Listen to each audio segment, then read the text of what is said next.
are doing this interview. We've got loads to cover, but the first thing I wanted to delve into was the wonderful article you wrote just a couple of weeks ago about innovation, the creative industries, and linking that to the Edinburgh Festival. So I just wonder if we could concentrate first on that article. Your article suggests that the Edinburgh Festival, it showcases global creativity, but it doesn't necessarily build local wealth. So what does that tell us about the health of Scotland's creative ecosystem? So the study we were doing was looking at what the festival could show us around the future of the creative industries and around taking that snapshot, because you've got this incredible collection of people in one place at one time, both in terms of audiences and artists. But one of the things that was really clear this year was there's a really odd dynamic whereby you've got people at various different stages who we're speaking to, some sort of smaller, more startups, if you can use that in a creative context, some much more bigger names. But they were traveling over from Australia to come to Edinburgh in August. There were people leaving LA, which you might think of as the kind of capital of the kind of a certain part of media culture, at least, to come to Edinburgh. So there's clearly something that was culturally important, but also economically important. And what was really striking was lots of the companies who we were speaking to from Scotland felt a disadvantage to some of others coming in, which is an odd dynamic that's there. And also a kind of real sense that even international visitors, so companies coming from abroad, were themselves conscious about this kind of gap around the fact that they weren't really experiencing large amounts of Scottish work, or they weren't really being engaged in Scottish opportunities so much when they came. So it's a kind of an interesting dynamic that's there. And I think one of the straightforward things that's surprising about that, and very surprising to the rest of the world around the way the Scottish economy works, is that there's actually nobody who's really accountable for that. So it's really odd. And it's even in an odd place in the kind of policy landscape in Scotland. But I don't think it's always good to do the comparison of like creative things and sport things. But it is odd in the sense of, if we were to, whenever Scotland runs a major sporting event, there's some sense of what the legacy might be of the wider impact of that is. And there's reports that are submitted, and there's people whose job it is to ensure that is to some degree level delivered, and afterwards you can have a debate around that. But the Edinburgh Festivals happen every year, and there's some sort of economic impact that's shared at various different times, but there's nobody who you can point to right now who's looking at the next Edinburgh Festivals and thinking, how can that have the biggest impact for the creative economy here, for artists here, for any of that? Isn't a thing that exists. And I think that speaks to a problem that seems really odd, which is you also have this odd dynamic whereby you have this huge burst of activity around culture in August in the same city. It's an explosion, isn't it? Well, Very much. yeah. It's a say that's not completely, where culture's completely embedded throughout the year. There's just this explosion of this kind of smaller ecosystem of culture, of gigs, of venues, of concerts, of festivals. But there's this massive explosion. It's this massive explosion of spaces that are used as venues that even then has this doubly weird thing, which through the rest of the year, there's actually a perception that there's a lack of venues in the city of Edinburgh. So if there's something very kind of peculiar in that kind of setup. So I guess and I think also if you kind of compare us to other countries around the world, it's interesting in terms of one of the other dynamics that's around Edinburgh in August is creative people around the world is very interested in it. People come here from all over the world, but it's treated almost as an accident. So even if you compare us to Portugal, so one of the people we spoke to as part of the research works on more the kind of startup, classic kind of commercial startup ecosystem in Portugal. So for instance, in Portugal, they spend 10 million euros every year to bring Web Summit. It was originally in Dublin across there. And they measure and track that to build an ecosystem that's around that. Who spends that money, do you know? It's just kind of through different agencies, but it's central government. And it's the ministers that turn up on the day. Portuguese. It's a very direct play around million, but then it's very... And that's the Web Summit model in other countries around the world now. So in terms of they've kind of bought in to bring a big event there to drive that as a way of driving their kind of startup ecosystem. But I guess what's really striking therefore is that you've got this massive thing, which is clearly a massive opportunity, but seems really underharnessed by, to some extent, you can say it's underharnessed by creatives and creative companies in Scotland.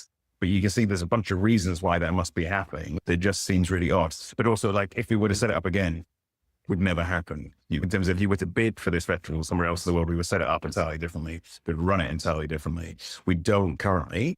And I think also this comes at a particular moment when it's quite a tough time for the creative economy in Scotland Yeah. and in the world. So it even seems like just a really odd behaviour on the part of whether it's the Scottish government, whether it's Scotland PLC. It's really odd that you have the biggest art festival in the world happening in your country, and yet it's not a big part of anybody's plans.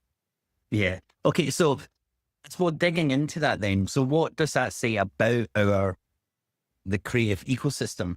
If we have this massive event and it arrives and hundreds of thousands of people arrive and performers and everything in this massive showcase, but we're not able to take advantage of that, what does it say about the ecosystem that we've got at the moment? I'm actually interested in some way to find that language kind of part of the issue to some degree, which I can say everyone talks in this term, but it's almost like everyone talks in very vague terms around the creative ecosystem, innovation more broadly. And I'm not sure we actually know what we're talking about. And therefore, as in, we don't really define it.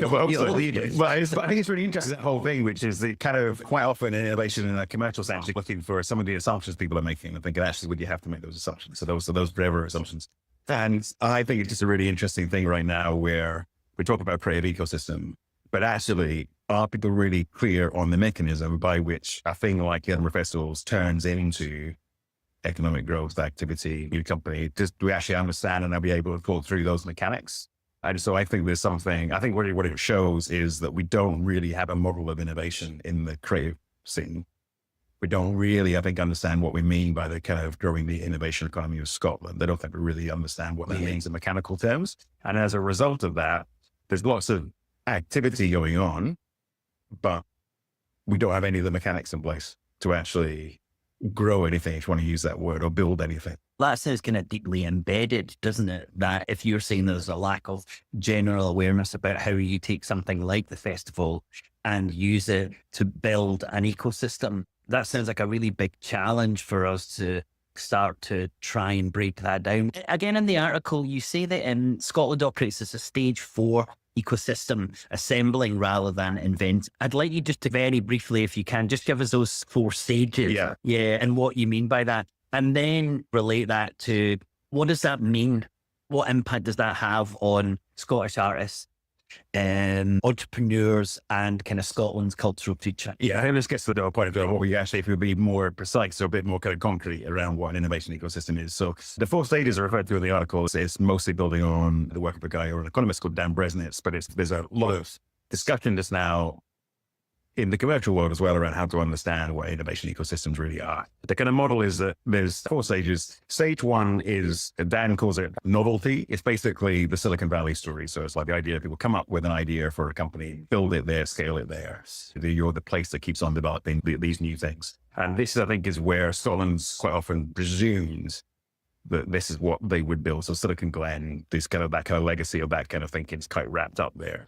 Actually, if you look around the world, there's other types of innovation ecosystems that are successful on their own terms. So stage 2, as it's typically called, is more things that are, it's ecosystems that are focused on design, prototyping, kind of high-end manufacturing. So like Milan would be a key example of that. Lots of really interesting fashion brands, but also specialized production. There's a real kind of strength around that. Stage 3 is then more around specialist components and more on the engineering part of that. So for instance, you look at the kind of German Mittelstand classic kind of area where they're very good at taking, not necessarily inventing the whole technology, so to speak, but finding a way to produce it at a better price point and do that scalably. Stage 4 is then all about assembly, where essentially you're taking ideas and technologies from elsewhere and you're assembling it cheaper. And I guess and all those stages can be successful, can't they? Absolutely. Well, China's economy is like burst through that. It's absolutely there. But I think one of the things, they have very different types of impacts and you support them in very different ways. And I think also one of the things you would see in the world is that each of those really successful examples that you can look to around the world has done it in quite an intentional way.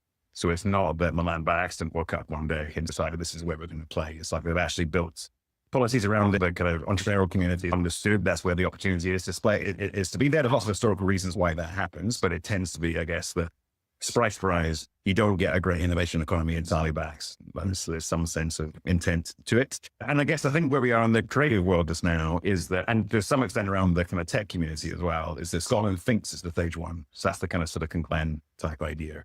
And I guess that could be where we go. But when you look around the world, a lot of people have tried to imitate Silicon Valley and it's really hard, both in terms of there's quite a unique set of things that come together, both in terms of the actual school base, university base, but also then the investment base, also the kind of all the various things that go into the history of Silicon Valley. Yeah, it couldn't have really, Silicon Valley couldn't really have started anywhere but Silicon Valley because of all the issues that all the conditions that you mentioned. So Yes. it's in economic terms, a lot of people say, why can't Scotland be like Hong Kong or Singapore? And an answer to that is that the reason that there's a Hong Kong and a Singapore is because it's right next to a China. And these things are hugely important. Your conditions really dictate the direction to a large degree where you can go. And I think when we're looking at replicating how other areas or countries do that, we really need to be conscious of what it was initially that made that successful and possible. And I think Silicon Valley is a really good example of that. Yes. And plenty of countries around the world tried to replicate it as well, but it sort of proves how hard it is. Like there's been a lot of intent to try and do that again. And it tends not to be what happens. And then I guess, so if you then take the snapshot of Edinburgh in August, then you realize that really what's happening is companies from all over the world are coming together and assembling stuff and making deals happen and such, like in Edinburgh. But the assembly's on a creator. Is that what you mean? Yeah, so essentially what's happening in it's still the products. Yeah, exactly. So like in that case, they're kind of making shows, but at the same time, they're doing deals to take things on tour, to turn things through other formats. That's all happening in the city. So in terms of if you were to do, and that very much is happening. That's why people come over from LA and Australia, because there's things that happen in August in this place that don't happen anywhere else. But very little of that is sticking, if you like, in Scotland. That's partly because the companies aren't there. So we had in our research, we had companies that you could see as very critical that were having to take shows to London to get programmed in Scotland, so at the Edinburgh Festivals. Sorry, say that again. So that doesn't make sense to me. It's absolutely insane. So it's there in one of the podcast episodes. So there's any clip of it. It's a really interesting interview where Edinburgh-based company, which has got a great track record of producing really interesting performances, but in order to get booked at a decent slot at Edinburgh during the festival, went down to London so that they could get in front of the programmers that were there to get programmed at Edinburgh. Okay. Especially because the venues are not locally controlled. That's not a folk thing, if you like. It's not like they're trying to screw the country, so to speak, by doing that, but just the reality, which is we'll have festivals where large amounts of the decision-making is not made in the country and not made with any accountability to growing an economy here. Again, that's not like their fault as such. This is not their job. Yeah. And we've got nobody else whose job it is to encourage them to take different decisions or to look at that a different. I think that's a really important point I'd like to very briefly pick up on. And what you say is this is like an institutional lens that you've taken. And you've said, how are they functioning right now? But you've taken that step back and you've not said it's your fault, it's their fault, it's their fault. You're just looking at the structure through an institutional lens to see where we are at the moment. Absolutely. And you see that again, repeated and repeated. So that's in terms of, that's the story of the individual company. If you go to the Fringe Festival, until a couple of years ago, you were using an app that was made in Glasgow. You're now using an app that's licensed from an Australian company. Now, that as such was made because the French Society, as I believe, were making a kind of procurement decision around they could get it slightly cheaper by licensing rather than spending like 100 grand in Scotland. But so that's a perfectly fair institutional decision, to your point. But from an economic standpoint, a crazy thing that you'd be having this festival and more of the money is going outside the country. In the film festival, there's lots of issues this year around, again, how many of the program decisions are being made outside. So from these kind of that kind of standpoint is all of the institutions are kind of doing their job fine, right? If you're the film festival, your job is to organize a good film festival people like, right? If you're the Fringe Society to get an app that works, you might as well go for the cheapest one. But because there's nobody in the system who's looking at this as from a frame or trying to generate economic impact, then funnily enough, it doesn't get presented. And I think it has to be a priority for anyone to notice that's something they should be doing. And even on the basic level, for it to be tracked on that level, for people to think about, to talk about some of these choices and think about whether that's a sensible choice to make. It sounds like we're both kind of letting everyone off, right? By saying this is just the way it is, okay? And I think we're in agreement that's certainly part of it. But could we speak specifically about the lack of something that you identified in the article? And this is a Scotland house at the festival. Can you explain what that concept of a house is, or a Scottish house, and then just talk to maybe why we don't have that and what impact that has? So it's a similar thing. So if you go through the interviews, people that are coming from Australia, for instance, have support from it. Turns into a public facing thing in Australia as House of Oz. So a physical place you can go and you can see the House of Oz. Yeah, I see it being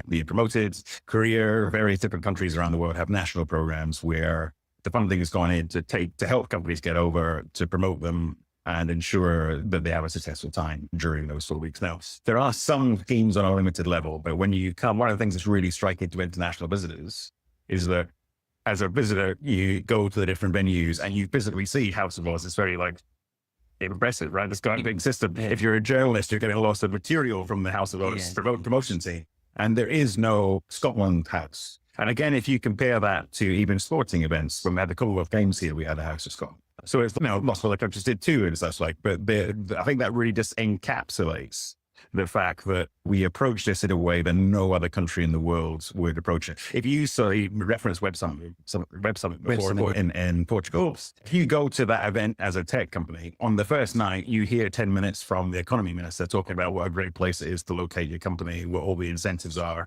why it's a good thing, which makes sense because they put money into it.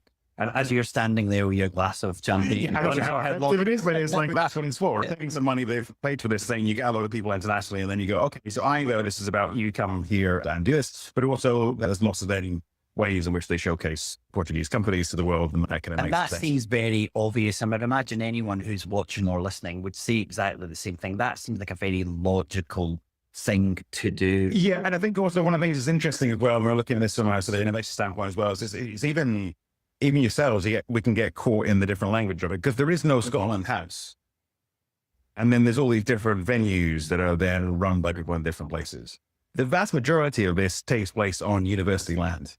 So as such, the ownership is interesting, in terms of it, actually, there are different people, whether it's the council, whether it's university, whether it's State of Scotland, where it's different players in the system that could look at their role very differently than they do currently. Because it's not as if, so to speak, international companies have come and taken over Edinburgh, so to speak. So it's not corporate. So it's not a corporate landscape. Because we would imagine it'd be a bit harder to encourage a corporation to be a bit more tartan and Scottish and promotion. But what you're saying is actually it's Scottish universities, it's Edinburgh Council. These should be pretty simple conversations, and they should understand the concept of promoting Scotland. I hate to use this word Scotland as a brand. That should certainly be an easy part. So very briefly on that then, why do you think that there isn't that Scotland House in the festival at the moment? So I think there's no one who sees that as their job. And I think the reality of that is because the funding landscape in Scotland across both innovation and the cultural sphere is very focused on what it would see as systemic interventions, right? So it doesn't want to get into the concrete stuff of promoting a particular solution or making a particular mechanics happen. We're very focused on this idea of growing the ecosystem overall. So we've got lots of different programs people can access in different ways. And you've then got, on the flip side of it, you then got people at a much more micro level who are trying to make an individual project happen, or to obviously just grow their company the next step through the journey. And there's always a gap around what's the actual idea, the actual mechanics of what the innovation thing is. They've got a lot of people want to talk about an ecosystem. People who want to do stuff, which is great, but we've got no one starting from first principles and going, actually, look, the economy in Scotland right now in particular is not in the best state it's been for a while. The creative economy is a really important part of that. In August, we have the world coming to town. Why do we use that in a kind of concrete way? Why do we go, that's truly the biggest opportunity next year? We know there's loads of tech investors who actually frankly we won't come to any of our tech investors, will come in August. Yeah. So how do we turn that into the biggest thing possible, and how do we drive the biggest impacts? And again, that's a very different conversation to then have with the university, even with the venues in the festival context, to go, hey, next year, we really want to grow the economic impact of Scotland. That means we want to have Scottish companies front and center. It means we want to think about how we can turn these venues into venues through the rest of the year too. It means we want to maybe encourage some of the high level investors that come and see a bit of the rest of the country. I understand that. That's that type, right? Yeah. You're almost trying to change a product, which is that month into a service. Yeah. Something that's much more longer term, has other facets to it than just that there's a month, here's a show, and then that's it. I think that moves us nicely onto this idea of innovation and culture and entrepreneurs. Yep. And I know this is something you're really passionate about. And the reading that I've been doing, I looked at the Scottish Government's National Economic Strategy, which was released in 2022.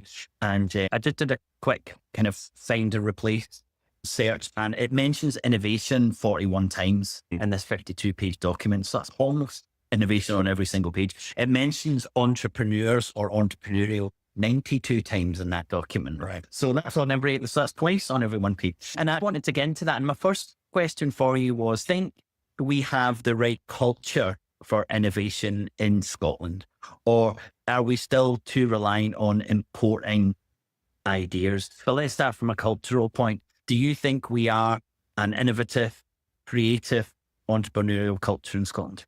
There's a couple of things to unpack. So I don't think from policy terms, I think the innovation is turning up in this document so much because it means everything and nothing in policy making now. It kind of means news, things that are good. And I think one of and I think there's a lack of someone giving the kind of organizing thoughts into how we're going to take that forward, or how we're going to turn these new things into things. I don't think there's a shortage of ideas as such. That's the other thing. I kind of feel, this is more intuitive, but it's not actually, I shouldn't name the person, but there's someone, an entrepreneur in Scotland, who has told me that he got a significant investment from a Scottish government agency. And when he asked them why they'd gone with him, because he thought it was quite a high risk thing, his company was early stage, they told him that because they'd gone to the top level, and one of the conversations they had was it was really good because he wasn't Scottish. And therefore they thought that Scottish people were too conservative, or they weren't as high ambition. There's something, I think, in the ecosystem around innovation in Scotland that doesn't quite believe that the people here can do it ourselves. It's a cultural thing that's quite deep. And I think that's the thing that sits behind this reason why you've got all these different agencies, but no one actually knows the mechanics for how we blow this thing up. That's why I think that doesn't even speak to you in the festivals, where there isn't a Scotland House a little bit, which is like, people that aren't excited enough to go, what about if we just got the most exciting people that are here, gave them a massive stage? And I think that would turn into something. I don't know we do that in the same way that even the Estonians have done in recent years. Yeah. And again, there's a weird thing, because there's a weird thing of like lack of confidence alongside bits of arrogance. Because also I have also had conversations with policymakers in Scotland around innovation. And I remember this was a few years ago, but I remember I was throwing up some interesting examples of countries around the world that have taken this approach to make a step change in innovation. And one of the ones I called out was Estonia. Which is a bit smaller than Scotland, certainly in terms of population. I guess 3.5 million or something like that. Is it Estonia? Yeah. And obviously size, it's what, the size of the Central Belt, maybe at most. It's a tiny country. And had very little going for it in some level, but it was really activated in different ways. But I was told in that interview that was not a serious country to look at. Okay. And since that time, I think they've had 8 unicorns now, 2 of which came from the public sector. So, but also that, again, what they've been really good at is doing. Could you just explain what a unicorn is? Sorry. Especially people in Scotland are like, I know what a unicorn is. It's our national. Yeah, exactly. Animal. No, so it's a $1 billion company essentially. Billion. So it's a very big, that's a big success story that way. But I think but again, if you look at lots of countries around the world, it's quite mechanical things that they've done to really take their kind of innovation system forwards. Whereas I think we've got into a very confused conversation in Scotland where we talk about ecosystems and interventions in that way. We create lots of institutions around those kind of ecosystem development, but we can't get into the concrete bit of going, actually, what is likely to be the future in this town. I don't mean that people have to suddenly back one company, but just to go, actually, how can we, I think it's a kind of interesting thing. There's another phrase I heard from when I was at one of the fintech conferences, and I was talking to another Scottish founder who was talking about how the way other countries in Europe go to market through their startups. So the kind of role of the government agencies, so to speak, is to take the companies that are there and try and get them in the right platform, in the right places. Whereas in Scotland, what we tended to be more try and make these policy interventions so that the startups have to go to market through the institutions of the Scottish government in the broadest sense, which the government isn't set up to do in that way to seem less effective. But I think what that really stems from is we actually need the cultural change that we need is less around innovation culture as such. I think actually we need to convince the people in power in Scotland to go, actually, what about if your job was to support the people that are here rather than to try and treat them as a problem? Yeah. And again, to talk to the kind of institutional design, if you have 3 enterprise agencies and it's their job from a policy perspective to take companies and to showcase them abroad or provide some funding for them to do that, then that's how the system's designed. But if you have an enterprise agency that says, that's not our job, we'll give you some funding, we'll give you some support for you to go off and do that yourself. These are 2 very different approaches, and it is down to the kind of institutional setup. We use innovation as a inherently positive phrase, and a heterodox approach to innovation would say, and also I think a kind of anthropological approach would say, actually, innovation is as bad as it is good. And when we look in like a general term, everybody just thinks innovation is great. And if you look at financial services, for example, the innovation that was in the financial services in the early 2000s led to mortgage-backed securities and the collapse of the financial system. The innovation that allowed fossil fuels to be able to power cars has led to an ecological crisis. And we might be in a position with AI. So do you think that when we talk about innovation, we're not challenging enough? And it's one of those things we just assume is positive and that we should be saying to our government, help us be more innovative? Because the alternative to that is things like help our economy become much more sustainable or much more resilient or focus on well-being. How do you see that? Innovation is not like an inherent good. You can create new things that are good, new things that are bad. I would say though is that I think actually the desire to make new things is a kind of pretty fundamental human thing. So to maybe split it away from the kind of ultra-capitalist thing as well, that it's all about even just creating new companies or such like. I think it's something about I think it does it from the reason that innovation can be a good thing is there's this thing around the desire to make new things is quite innate to who they are. And actually to most people, I think that's a large part of it. I think it's also taking on different challenges. Now, actually, I think the thing that gets me excited about innovation and also is the reason why lots of interested people, I think, are interested in innovation is trying to make a dent in the world towards the direction you want to take things. So actually, yeah, absolutely. As such, innovation can cause challenges. Also, when you're looking at trying to take on things like making systems more sustainable, there's lots of innovation in there as well that can be helpful. So I think, yeah, it's not an innately good thing just to be innovative from a policy standpoint, but I do think there's a fundamentally human thing. And I think also in terms of for most of us, it's the best form of activism you can have is to try and design a thing a different way or create at least for the people that get involved in it, creating a company can be a way of making a different way of life possible for people. What we need to see is innovation for a purpose.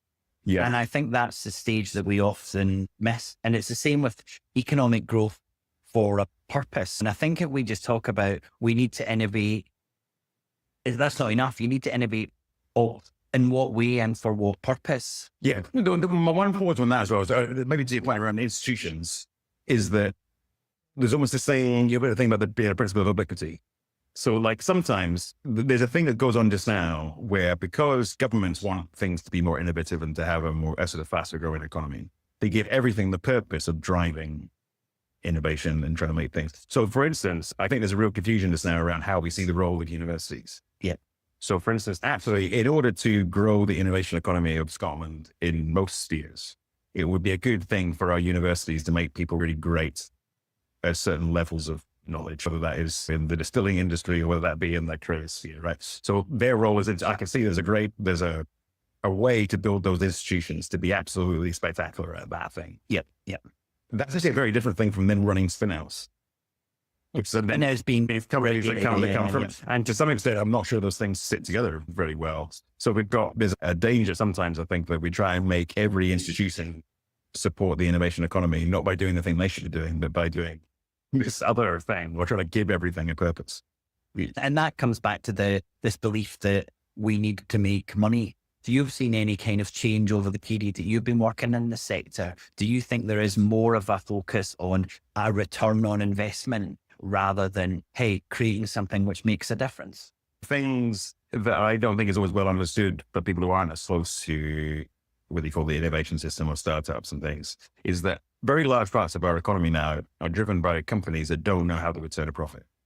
And I don't think people talk about enough about that essentially. And even in terms of, you know, the government still going into companies, most of the big tech players and most of the even fast growing companies around AI just now aren't profit making in the way that lots of people think they are as such, because they're all premised on the basis that the shareholder value is going to increase over time, but they're going to be hemorrhaging money for long lost time. And I think therefore there's this peculiar moment in terms of how we think about tech in particular and the economy of it. I think actually a lot of companies and lots of founders of companies think that the thing they're building is going to be really positive for the world in different instances. I think that probably is the case. It isn't always the case in reality, I would argue. But I just think the economy has changed in ways that are worth talking about, because a lot of these tech companies, look at them, they're more like the East India Company than the are Bell Labs. Yeah, They're empire building. absolutely. And also, even in terms of some of the critique of them, sometimes I think misunderstands it, because I've seen there's lots of talk recently about tech feudalism. Yep. Which almost suggests that those are creating estates. Whereas most of the companies you're pointing to there have massive roles by the state in them as well. So it's not like they're creating a feudalism separate from the state. It's like they're actually sort of state enterprises to some level. And actually it's interesting. I talk quite a lot to the Chinese tech companies, and they're always accused of being essentially just a process to ruse for the Chinese state. But they point to lots of American companies and UK companies and would say the same thing, right? In terms of whether it's actual shareholding or whether it's influence, whether it's government contracts that have got them going, or unusual relationships around IP, or like regulation in terms of how the tech regulation works.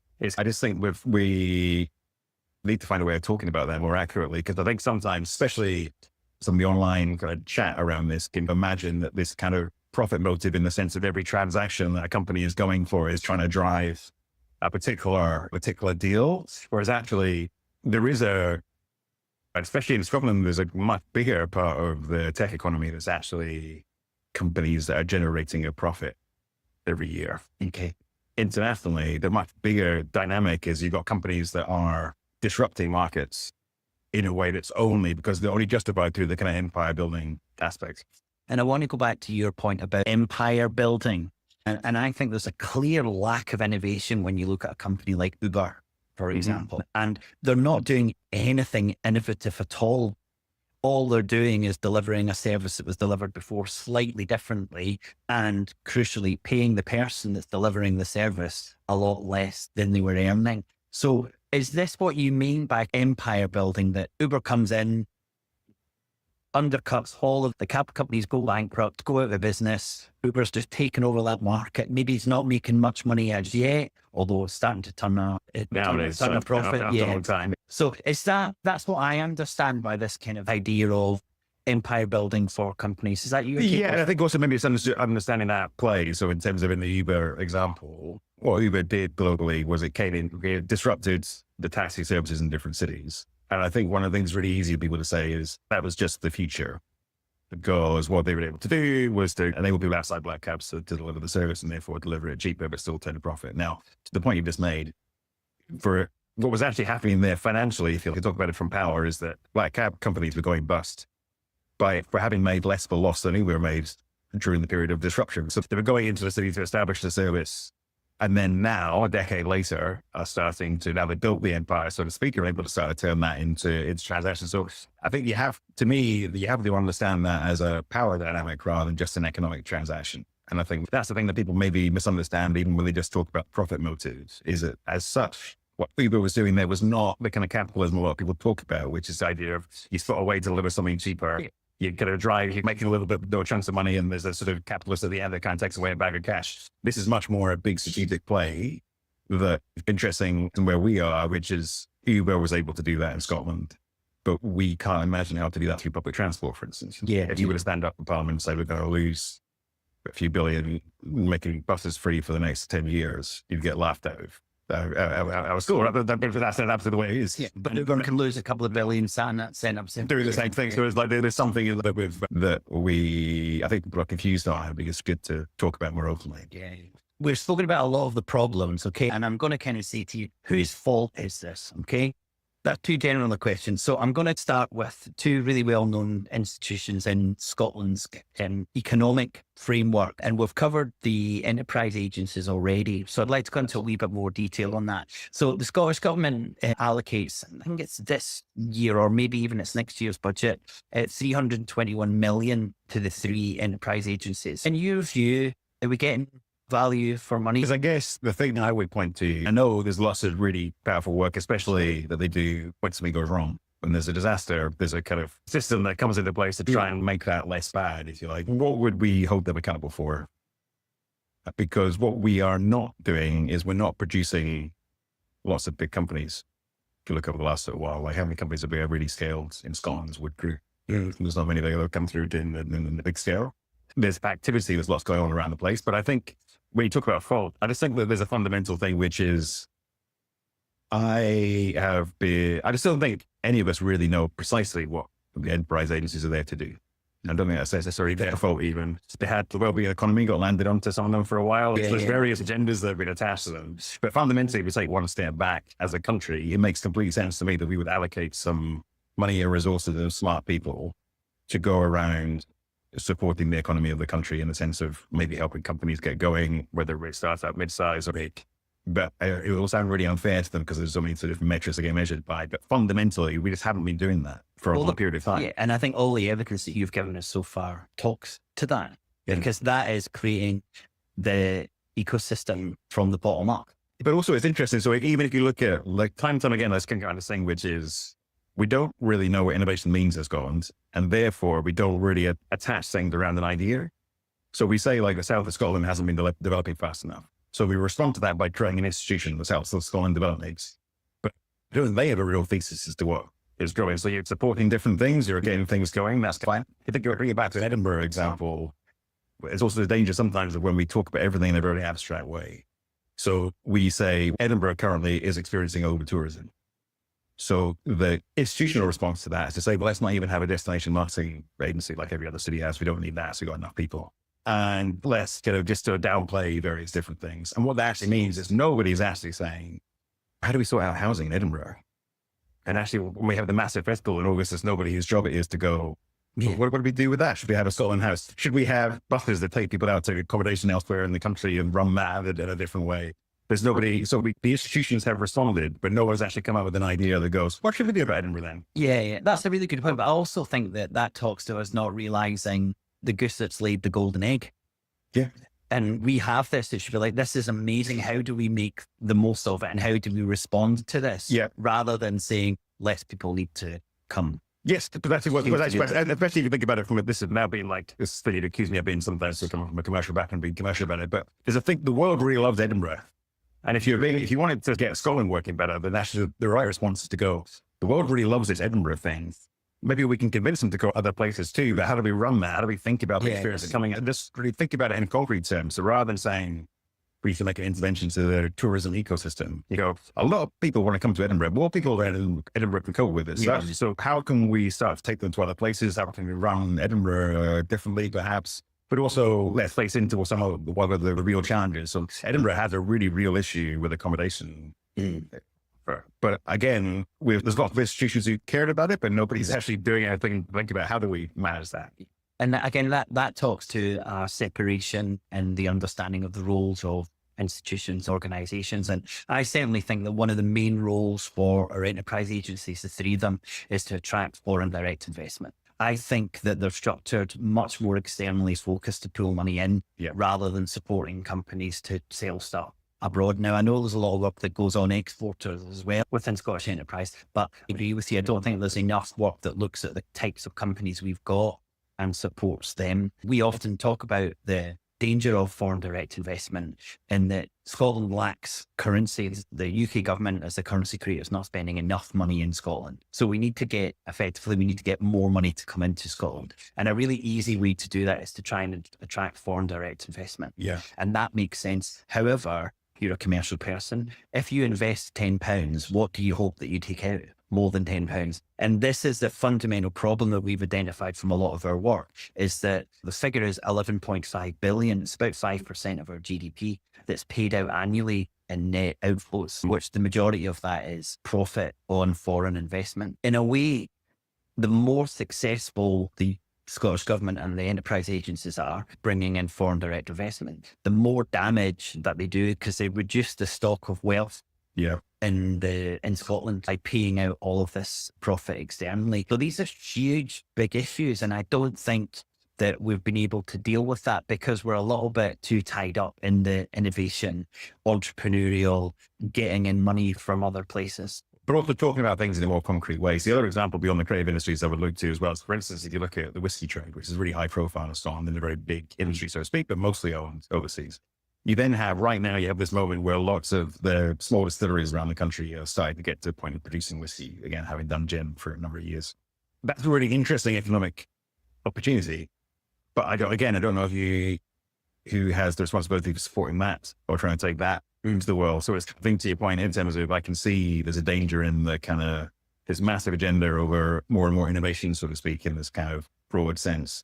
but we need to get quite concrete around actually where are the opportunities for us to make things that the world wants, whether that be tourism, whiskey, creative industries, and then saying actually how can we accelerate the growth of that by supporting people to do different things they might be able to do themselves, but very much being in that kind of support role rather than in the kind of creating a kind of abstract policy prescription. Yeah. Scotland clearly has a competitive advantage in whiskey. And a competitive advantage is the fact that you're the only country that can do this. So that's where your competitive advantage is. And I would take a step back and say, does Scotland need more whiskey?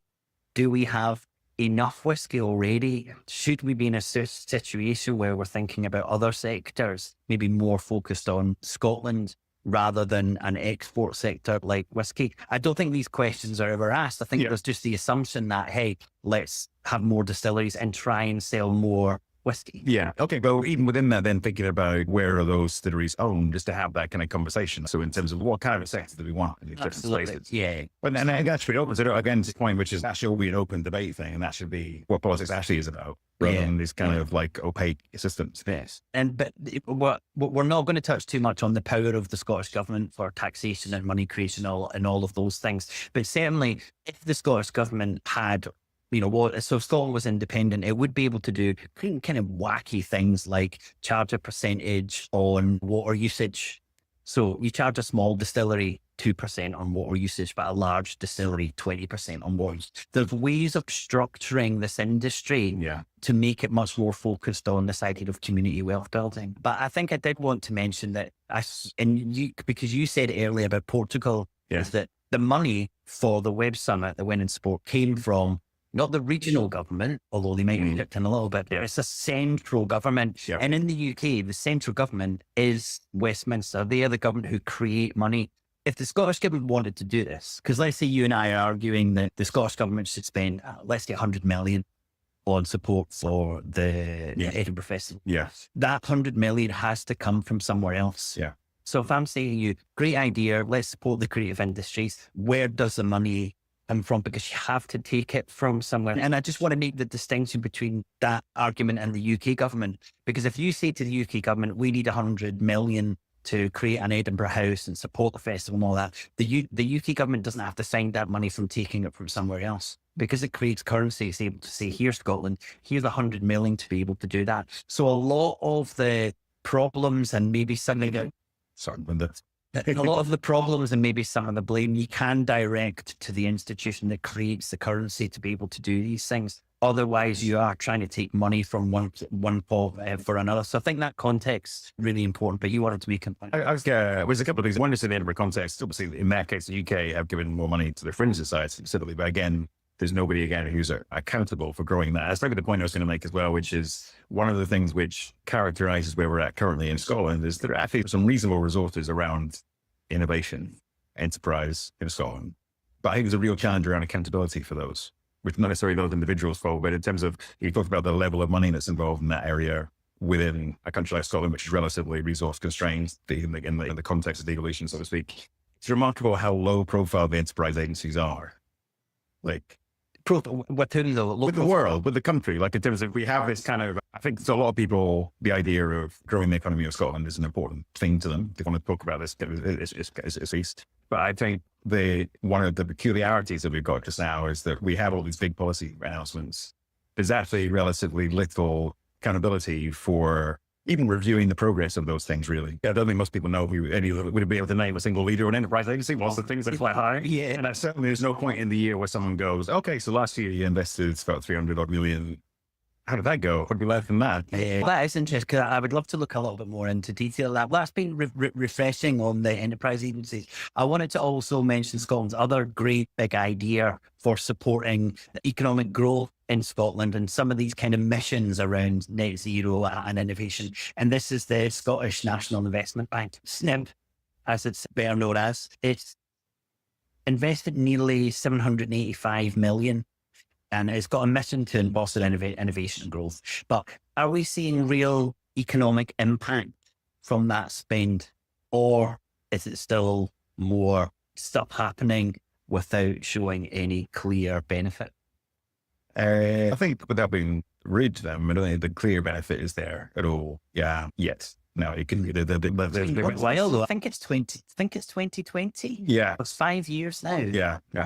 But I think, and I think although what's also true of it is they haven't developed a capability that's known around the world around any particular area. I think you need to do more detailed analysis of what they've actually been investing in, but I think it comes back to the same thing for me, which is, again, they've allocated resources to making investments in particular companies and taking things forward. But what's the real value of change in a concrete way? Yeah. And I think the accountability and exactly what you're measuring, I think is really important. And one thing I would say, if you're looking at the Scottish National Investment Bank, and one of the measurement is how does that contribute to economic growth? The answer to that is it won't contribute to economic growth because it's a tiny investment in an economy that basically is almost completely dependent on the growth of the UK economy in general. So if it's not able to do that, we really should have different metrics. And one of the metrics is that it has to generate a return. And this is absolute madness for a bank that's supposed to be a development bank. It shouldn't be a bank, it's just a completely wrong word. Development agency with funding is probably better, but that bank should be spending money and it should be not making any money back because it should be measuring the benefit somewhere else. Yeah, and I think also this is what maybe like a slight flaw in the conversation they have around innovation in Scotland again as well, which is what happens is, because there's this incredible history in Scotland of inventions, engineering talent, medical talent. There's incredible history of that. But because of that, when we then come to thinking about growth in the economy or innovation in the economy, we're actually not very innovative because we just think we can replicate things from elsewhere. So it's other places have an investment bank. Again, the amount of money is not so big, it's not going to transform everything straight away. So there's almost like there's a moment I think we need to have where we go, okay, like to some degree, we don't actually have any right to be as successful as we want to be. In the same way as Estonia didn't have any right to be as successful as we want to be. So given where we are, like what are the assets that we do have? How can we think about it differently? How can we set up institutions in a different way? So we're not just replicating what the UK does on a smaller scale or just borrowing like a model from Silicon Valley. We're going, okay, this is where we are. What do we want to do with it? And what can we do that's like genuinely innovative in that or a bit audacious around? I'm completely with you, but if you look at the Scottish Government plan for that, which was the Scottish National Economic Transition, it took to none of that. It is just basically a supply side. Let's innovate more. Let's create a culture. Let's do exactly what we're doing, but have a much more kind of gung-ho American style. So the opportunity was there, and it was a huge body of work that was done to create that. And it doesn't speak to any of that. So I think that's a huge issue for us looking forward. The final thing I wanted to talk about was you mentioned unicorns, right? And Estonia's got 8, and we've got, I think Scotland's only had 3 in its whole kind of last 20 years. There's a big tech company that went to the States as Brewdog, and I think you said their Wood Group. Yeah. And that's it. And everyone talks about this idea of you need unicorns. I want to challenge that. So Scotland's got many different kinds of businesses, from community enterprises and development trusts to small family firms. Do these organisations lose out in terms of support and visibility because so much focus is placed on unicorns and high profile companies? And if so, because I think it is, but you may not. But if I'm true, how should our business ecosystems support them to achieve that? I think I agree overall. I think that the one thing I would say is that I think you agree overall. I'm going to push you out. You think you agree? I think I do agree. The one thing would be is I think we do need the mix, because sometimes I think people play against each other, and as family companies are a really good thing. It's also good to have a few size guys every now and then. Some of those things are not necessarily it's not a different themes thing. No. But in the allocate the resources, I think. Yeah. I think that's the mix. Do you think we've got that mix? I don't think we've got it right, but I also think actually I would be very in the space for thinking very radically about how we do it. Like I would really like there's lots of projects I've done with very different people around actually what helps people get new things going.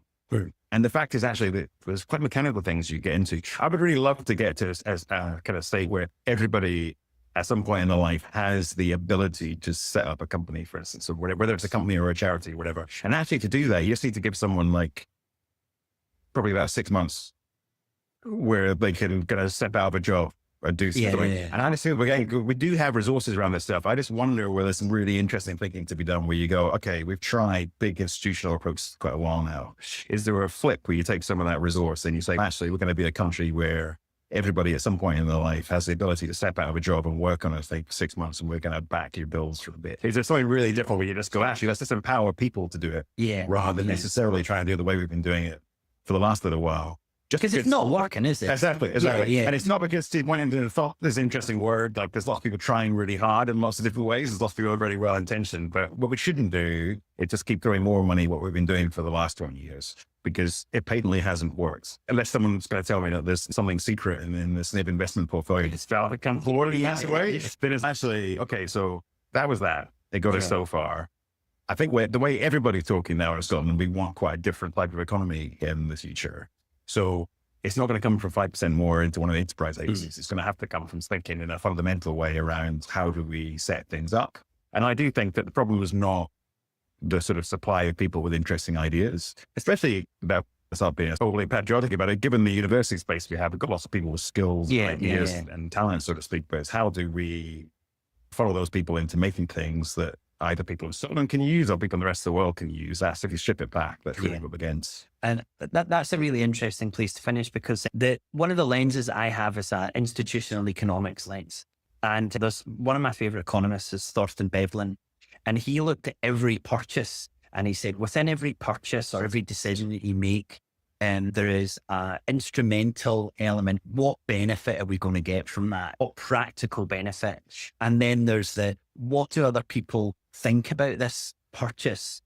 And how does this improve my status? And we know that governments, nuclear weapons is a perfect example, right? Can never use a nuclear weapon, but hey, man, does this give you status and importance? So that's a really good example. But I want to kind of look at that lens just to finish with the fact in which Scotland's got 3 enterprise agencies, and the fact that all of our money comes towards, well, not all of our money, that's really unfair, but a big focus is about startups and entrepreneurs and building unicorns. And I suppose, how much of that do you think is ceremonial? And even if we are successful, how much an impact does that have?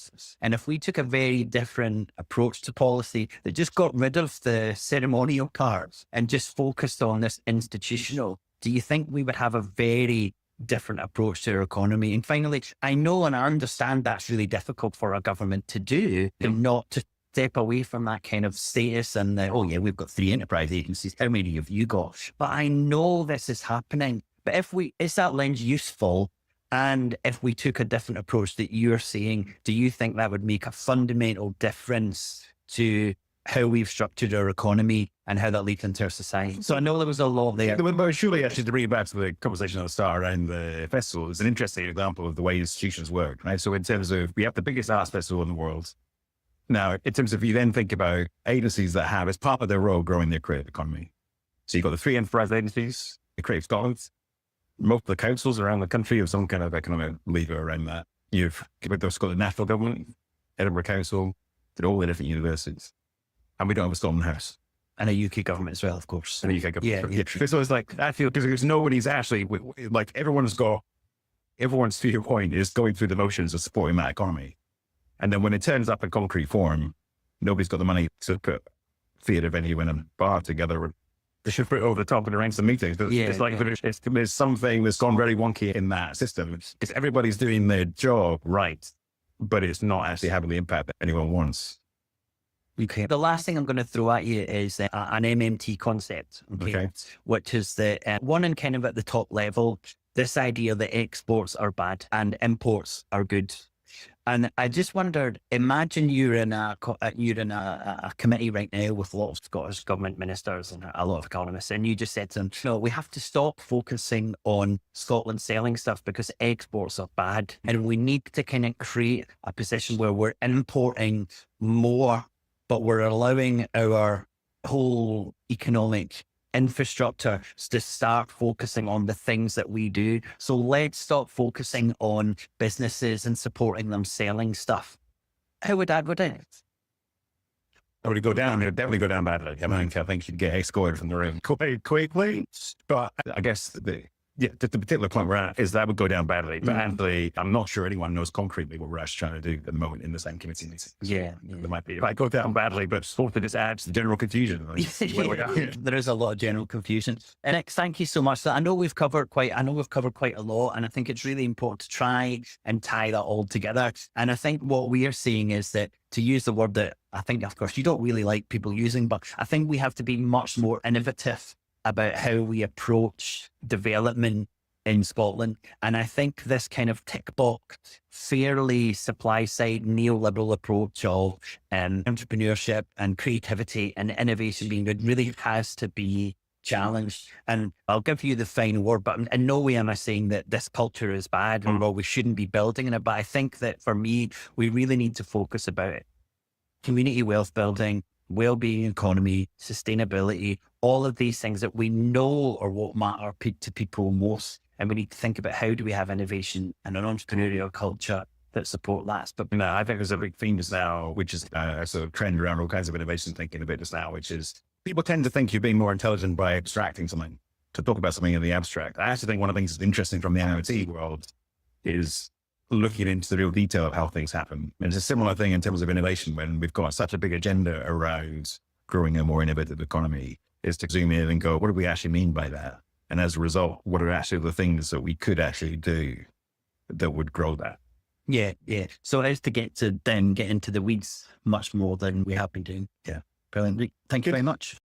If you're enjoying this episode of the Scotonomics podcast, please consider joining us on Patreon with a paid subscription for as little as £3 per month. Your support will ensure we can continue to create this podcast. Find the link in the show notes or head over to patreon.com/Scotonomics. Also, please do like, share, and comment on this podcast.